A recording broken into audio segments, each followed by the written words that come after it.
পুলিশকে এই অস্ত্র দেওয়া ঠিক হয়। স্বরাষ্ট্র উপদেষ্টা হিসেবে দায়িত্ব গ্রহণের পর থেকেই পুলিশ বাহিনীকে সংস্কার এবং কর্মবিরতিতে থাকা আন্দোলনরত পুলিশ সদস্যদের কাজে ফিরিয়ে আনার জন্য বেশ কিছু পদক্ষেপ নিয়েছেন ব্রিগেডিয়ার জেনারেল অবসরপ্রাপ্ত এম সাখাওয়াত হোসেন।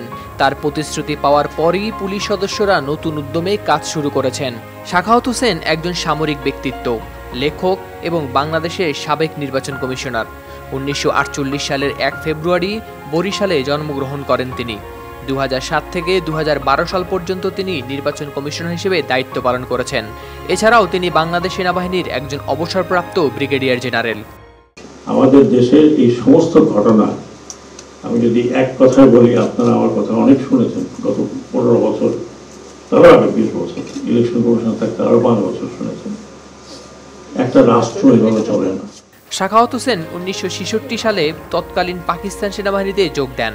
দেশ স্বাধীন হওয়ার পর প্রায় 2 বছর পাকিস্তানের বন্দি শিবিরে কাটিয়ে 1973 সালে দেশে ফিরে আসেন। ফিরে এসে সেনাবাহিনীতে পুনরায় যোগ দেন। 1975 সালের ডিসেম্বর পর্যন্ত ঢাকায় সেনাবাহিনীর 46 ব্রিগেড স্টাফ অফিসার হিসেবে কর্মরত ছিলেন।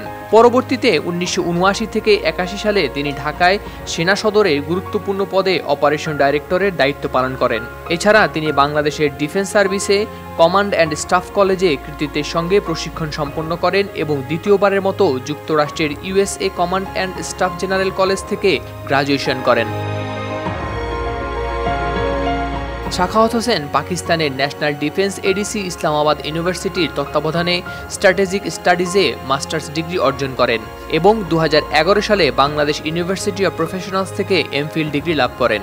এছাড়া তিনি সোনালী ব্যাংকের পরিচালনা পর্ষদের সদস্য হিসেবেও দায়িত্ব পালন করেছেন। তিনি নিরাপত্তা, ভূ রাজনীতি এবং রাজনৈতিক বিশ্লেষণধর্মী কলাম ও বই লেখক হিসেবে ব্যাপক পরিচিত।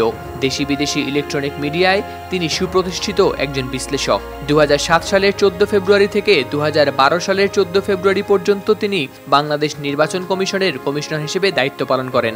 তিনি বিভিন্ন দেশি ও বিদেশি পত্রিকায় নিয়মিত কলাম লেখেন। তার লেখা 20টিরও অধিক বই রয়েছে।